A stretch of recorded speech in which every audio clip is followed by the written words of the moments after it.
Un propriétaire d'un bateau dans une petite ville AIDE accent aigu à un inconnu, sans savoir qu'il était un héritier milliardaire. ET tombe amoureuse d'ELI chapitre 1.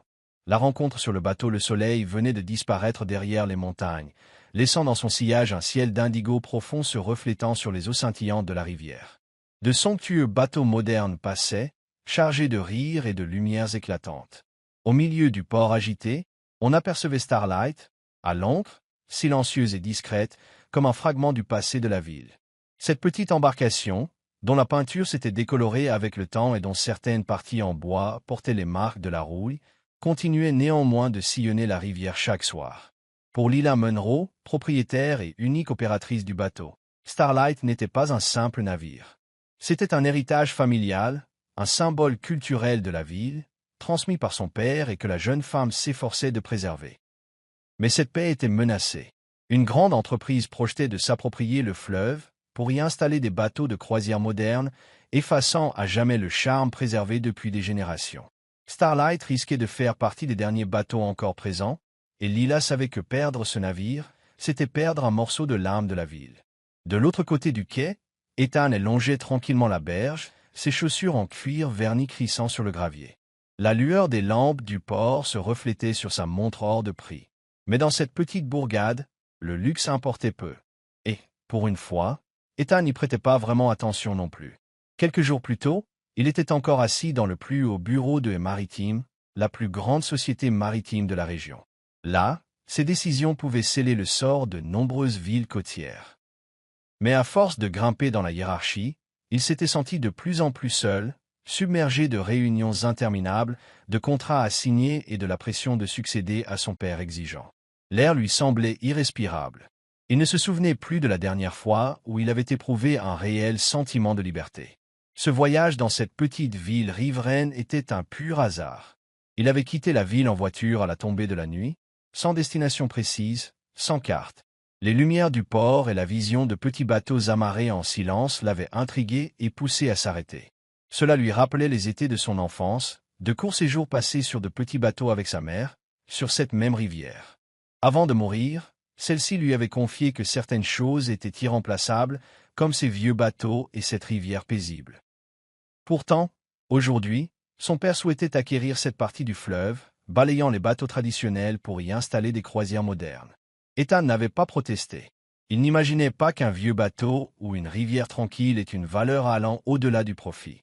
Mais en s'approchant du quai et en apercevant Starlight, il fut, sans savoir pourquoi, fasciné par le charme délicieusement démodé du navire. À cet instant précis, un léger coup de vent fit dériver la corde de l'anse. Sans réfléchir, Ethan se précipita pour l'attraper avant que le bateau ne s'éloigne, sécurisant la manœuvre avec habileté. Lila, descendant du bateau, le regard un brin amusé. C'est la première fois qu'un touriste m'aide à éviter que le bateau ne s'enfuit. Tenterais-tu d'échanger un petit service contre une balade gratuite? Ethan, ajustant ses manches d'un geste détendu. Je ne dirai pas non, si ça me permet d'embarquer sans payer.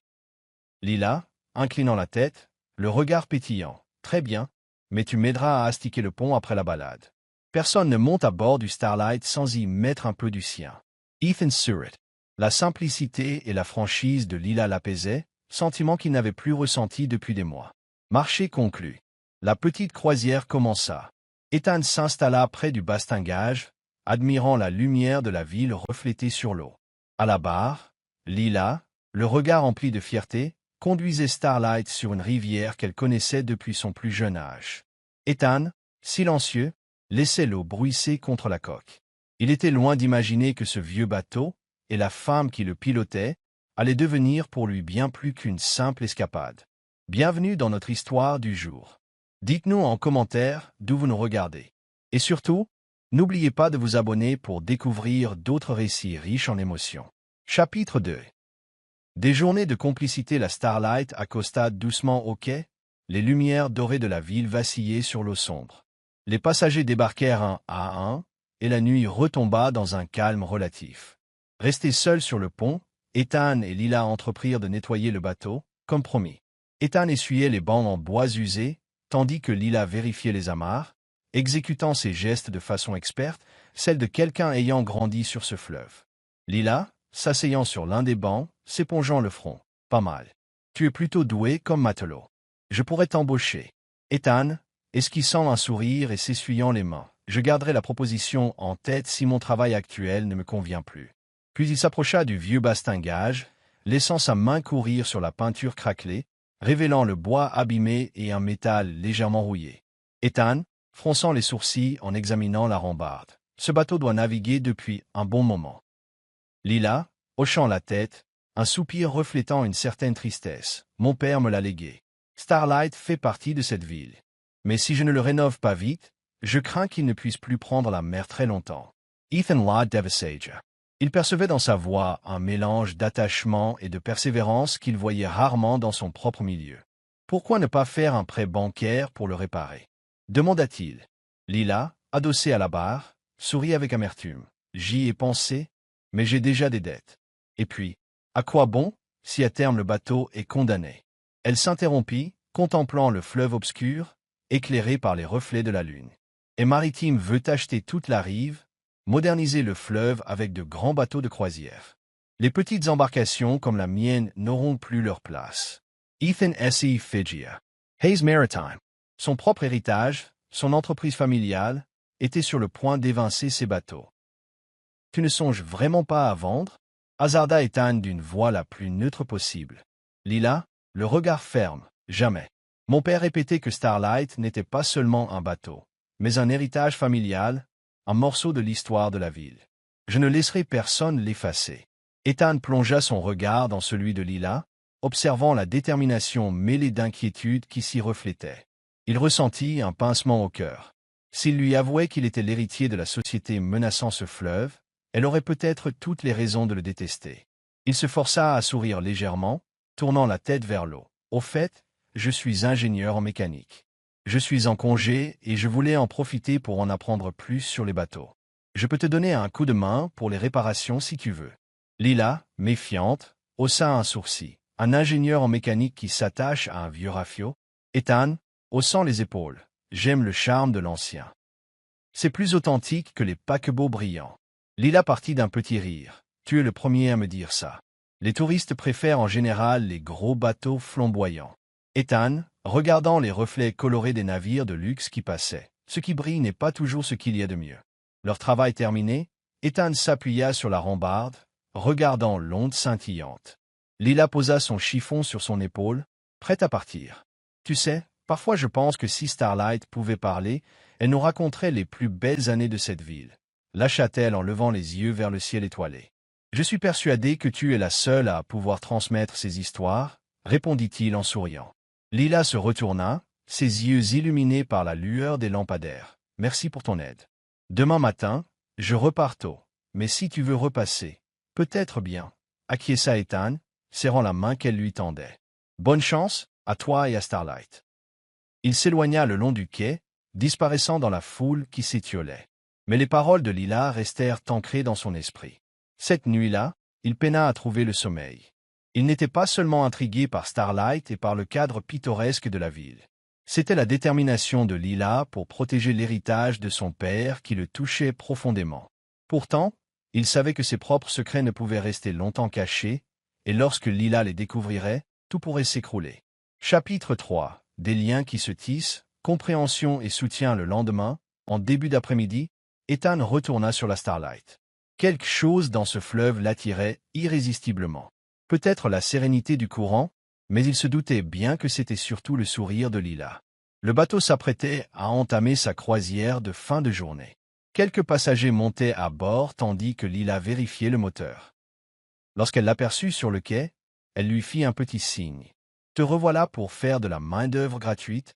Le taquina-t-elle. « J'ai pensé que je pourrais me lancer dans une nouvelle carrière, » répondit Ethan en montant à bord. « Fais attention, le salaire n'est pas très élevé ?» lâcha Lila avec un petit rire. Peu après le départ, le moteur se mit à tousser, émettant un bruit métallique étrange, puis s'arrêta net. Le bateau resta immobile au beau milieu de la rivière. Lila garda pourtant son calme, un léger sourire sur les lèvres. « On dirait que Starlight a décidé de finir sa journée plus tôt, » fit-elle, l'air amusé. « Tu ne sembles pas trop perturbé. On est quand même bloqué au milieu de l'eau, » s'étonna Ethan. Mon père disait toujours qu'une bonne humeur répare à moitié un problème, répliqua Lila en tapotant doucement le tableau de bord, comme pour apaiser le navire. Ethan s'agenouilla devant le moteur. Il n'était pas ingénieur naval à proprement parler, mais il avait passé tant d'années dans l'univers des bateaux de sa famille qu'il en connaissait un rayon.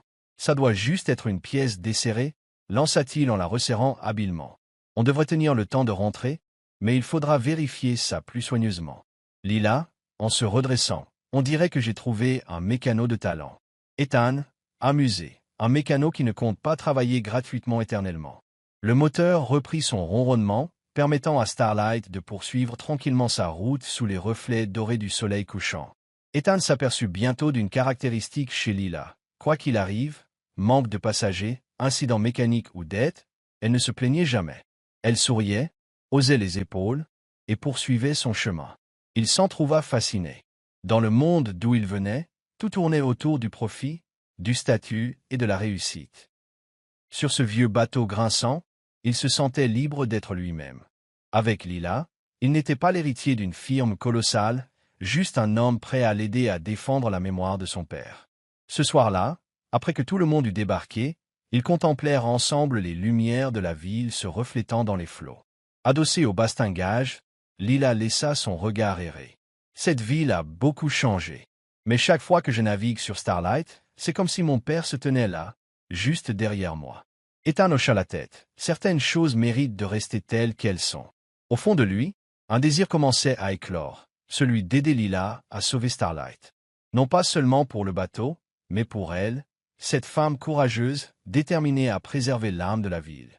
Chapitre 4. Le secret dévoilé. Le soleil inondait la rivière de sa lumière dorée, faisant étinceler la coque encore cabossée de Starlight. Les quais étaient calmes, et seuls quelques bateaux, bercés par les vaguelettes, y flânaient. Ethan arriva tôt, les manches retroussées, occupé à réparer un gouvernail bloqué. Il se concentrait sur les moindres détails. À proximité, Lila passait en revue le registre des réservations, mais ne cessait de jeter des coups d'œil à Ethan.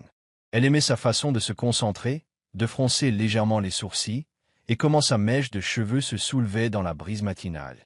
Depuis son arrivée, tout paraissait plus simple. Il n'était pas juste un voyageur égaré. Il était celui qui répondait présent à chaque panne imprévue, qui l'aidait à payer des factures sans qu'elle ne lui demande rien, qui se contentait de sourire en guise de remerciement. Pourtant, elle était troublée. Pourquoi faisait-il tout cela sans rien attendre en retour?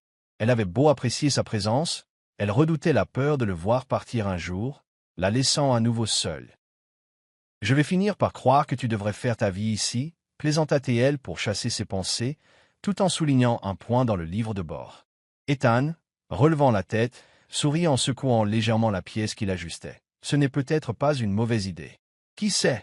La coque laissa échapper un bruit métallique, attirant l'attention d'Ethan. Il se remit au travail, décidant de raffermir une attache.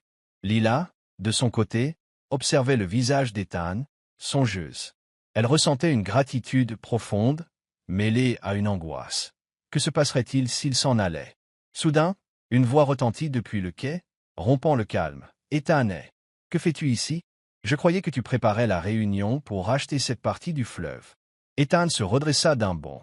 Son visage se ferma, et il pivota, faisant face à Lila qui restait interdite.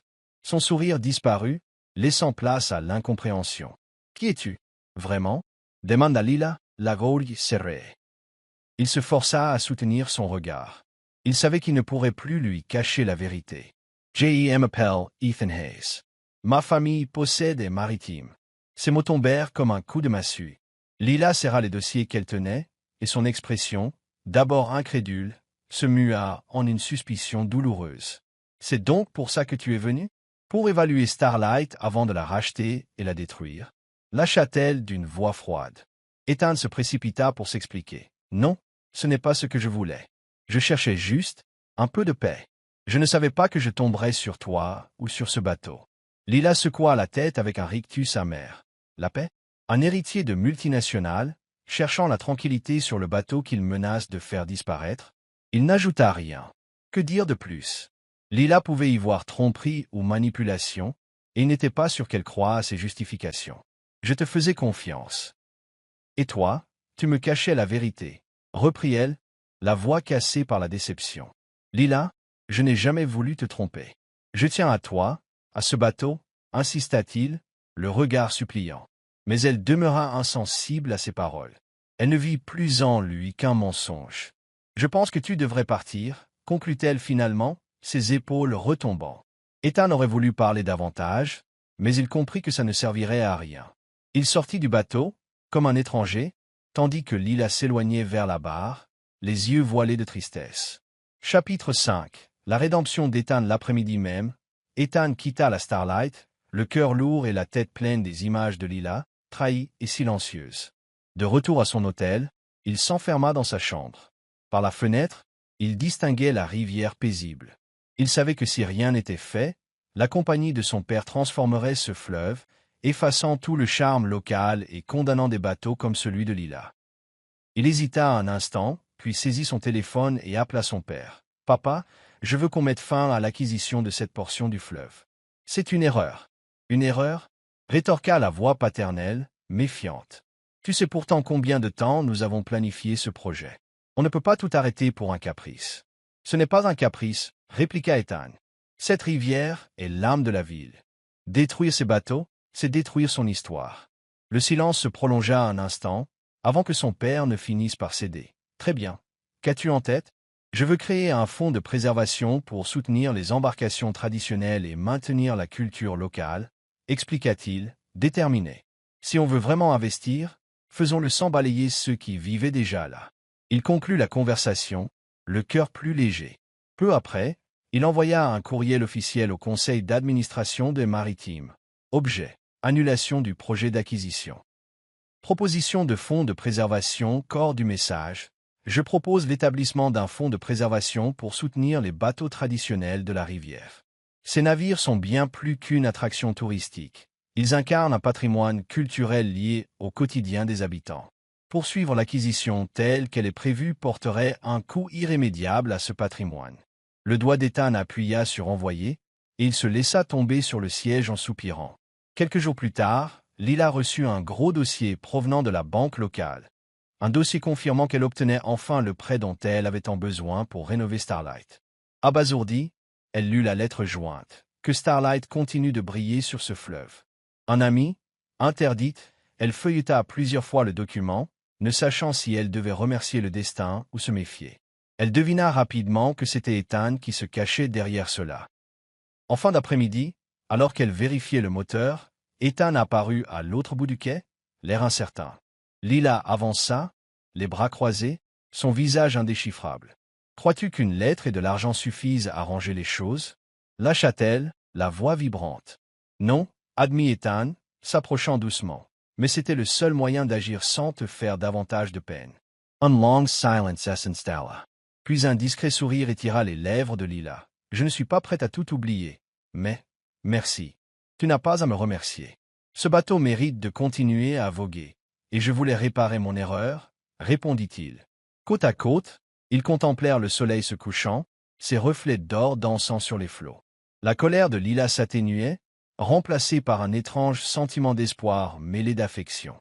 Ethan, de son côté, était prêt à tout pour regagner sa confiance. Chapitre 6. Le pardon et un nouveau départ. Le soleil de fin d'après-midi glissait derrière les montagnes lointaines, habillant le fleuve d'une teinte orangée. Le quai était calme, comme envoûté par la douce lumière du crépuscule.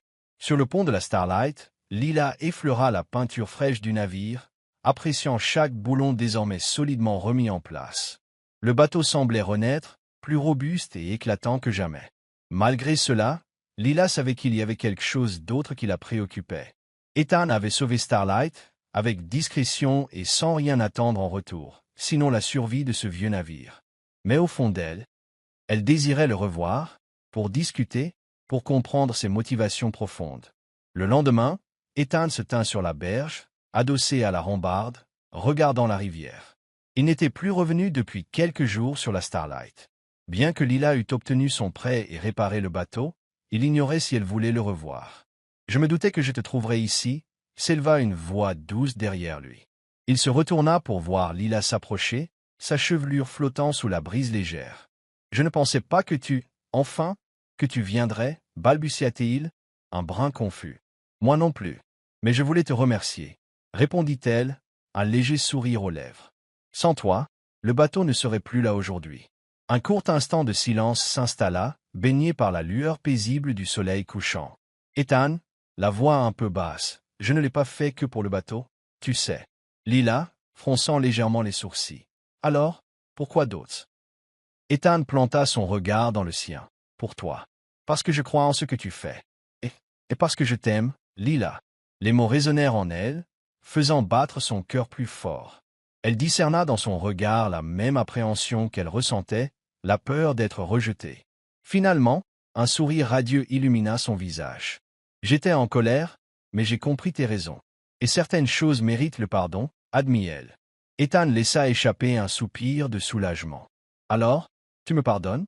Peut-être, à condition que tu travailles encore sur la Starlight au moins un mois, répliqua-t-elle, un air malicieux sur le visage. Ils rirent. Pour la première fois, Ethan se sentit réellement à sa place, là, aux côtés de Lila. Un mois plus tard, le temps s'écoula à toute vitesse. Starlight n'était plus seulement un bateau de promenade touristique. Elle incarnait la renaissance, la persévérance et l'amour naissant. Une nuit de pleine lune, Lila voulut organiser une petite croisière spéciale, rien que pour eux deux. Sous le clair de lune, le fleuve semblait s'étirer à l'infini. L'eau clapotait discrètement, berçant le silence environnant. Lila se tenait à la proue, contemplant l'étendue du fleuve. Ethan la rejoignit, tenant une petite boîte. D'une voix empreinte d'émotion, il se plaça derrière elle. « Lila » dit-il doucement. Elle se tourna, et Ethan s'agenouilla, le regard brillant à la lueur lunaire. « Grâce à toi, j'ai redécouvert ce qui compte vraiment.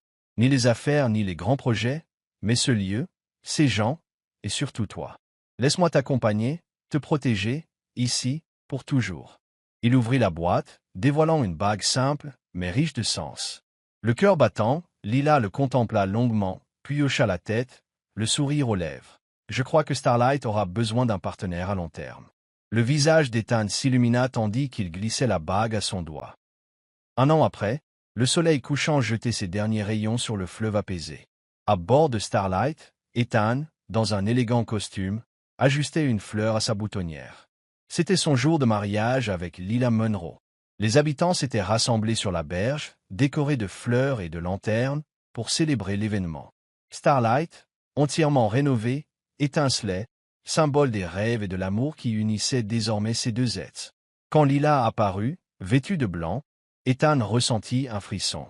Elle traversa le pont pour le rejoindre, et leurs regards se croisèrent comme si plus rien d'autre n'existait. « Cette année passée à tes côtés m'a montré la vraie valeur de ce que nous faisons, murmura-t-il en serrant sa main. Et toi, tu m'as permis de sauver ce bateau et de préserver l'âme de cette ville, répondit-elle avec un sourire. Sous les applaudissements chaleureux, ils échangèrent leurs vœux. Après la cérémonie, ils ne se contentèrent pas de diriger Starlight. Ils assumèrent aussi la codirection de Maritime, insufflant un nouveau souffle à l'entreprise. Au lieu de tout raser pour gagner de l'argent, ils optèrent pour une modernisation respectueuse, consacrant une partie des bénéfices à la restauration de vieux bateaux. Le fleuve conserva son charme, et le tourisme local en fut même revigoré. Le premier festival du fleuve, le premier festival organisé conjointement par Ethan et Lila, attira une foule immense. Starlight, à la tête d'une flottille, descendit le fleuve sous les vivas, tandis que la ville scintillait de joie et de lumière. Lila, blottie contre l'épaule d'Ethan, contemplait ce spectacle. « Mon père serait fier, » murmura-t-elle, émue. Ethan serra tendrement sa main. « Nous avons tenu notre promesse. » Et ce n'est que le début. Sous le clair de lune, Starlight continuait de fendre les flots, arborant désormais un nouvel éclat. Elle était devenue le symbole d'un amour né de la détermination, de l'héritage culturel préservé et d'un avenir qu'ils construisaient ensemble, main dans la main. Merci d'avoir suivi notre histoire. Sur une échelle de 1 à 10, comment la noteriez-vous? Vos retours sont essentiels pour nous. N'oubliez pas de vous abonner, de liker et de partager ce récit autour de vous.